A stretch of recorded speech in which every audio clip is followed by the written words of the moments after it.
Bonjour, comment ça va et comment va la santé?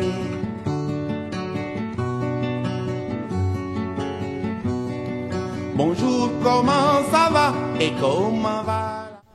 Les jeunes pensionnaires du centre Amara Touré de Déni ont effectué une visite à l'hôpital des enfants de Diamniadio, une occasion de permettre à ces jeunes footballeurs de découvrir un autre univers, source d'humanisme. Alors l'objet de cette visite aujourd'hui, c'est dans un premier temps de visiter l'hôpital des enfants malades de Diamniadio et aussi d'amener mes jeunes frères pour les conscientiser parce qu'aujourd'hui, oui, à Génération Foot, on forme des joueurs mais aussi nous formons des hommes. Donc c'était important pour moi, pour nous, pour l'ensemble de notre staff, de faire comprendre aux enfants déjà que la santé n'a pas de prix. Et surtout, avoir accès à la santé aussi. Nous vivons dans un contexte économique et dans un pays où c'est extrêmement difficile. Dans cet hôpital, ils reçoivent des enfants de partout du Sénégal et surtout aussi de la sous-région.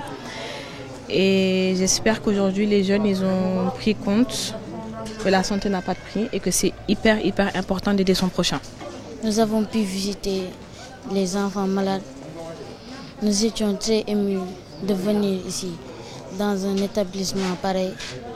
C'était la première fois, mais nous étions très contents de voir ces gens. Cet hôpital, niché à Diamniadio, à une quarantaine de kilomètres de Dakar, est exclusivement dédié aux enfants. Il a été inauguré le 18 janvier 2014 par l'ancien président de la République du Sénégal, M. Macky Sall. L'hôpital d'enfants de Diamniadio a été inauguré par le président Macky Sall et a commencé à fonctionner en 2012.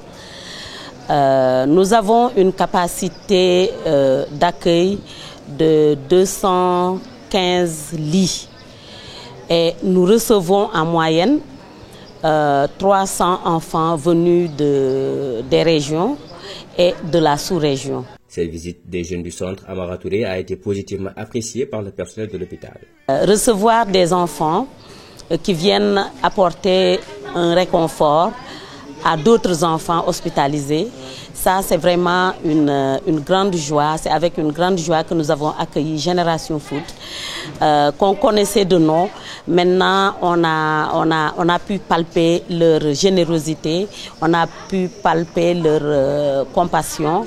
Et vraiment, ça, nous remercions le Seigneur et nous remercions tous les joueurs et l'encadrement de Génération Foot. Chez les visiteurs, on ne peut que se satisfaire de cette visite qui a été très enrichissante. Toute entreprise se doit d'avoir une RSE.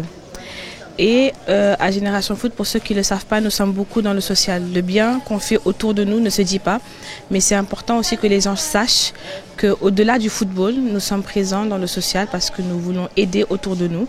Nous avons commencé déjà avec la localité en rénovant le poste de santé qui a été nommé Madi Touré, le président fondateur de l'Académie Génération Foot. Et comme je l'ai dit, le bien fait ne se dit pas. Donc, dans ce cadre-là, on essaye d'aider, de conscientiser les personnes qui sont autour de nous et commençant par nos joueurs. Étant mère et étant humain, au-delà de ça, ça nous apprend que on a de la chance au quotidien et qu'il y a des gens autour de nous qui souffrent et on n'en est pas forcément conscient. Et de voir des enfants, des petits êtres qui n'ont pas demandé de naître souffrir dès leur naissance, c'est extrêmement difficile. Et je pense aussi que certains de nos joueurs aujourd'hui en ont pris conscience. Et je pense que cette visite va rester gravée dans nos mémoires et on espère, Inch'Allah, répéter ce genre d'initiative très prochainement. Je suis un peu triste de voir des enfants de cet âge aussi malades. Nous aimerions qu'ils soient en bonne santé comme nous et qu'ils puissent jouer au football comme nous. Cette visite a réveillé chez les jeunes un fort sentiment de bienveillance. Ils repartent avec un autre regard empreint de sollicitude envers les enfants.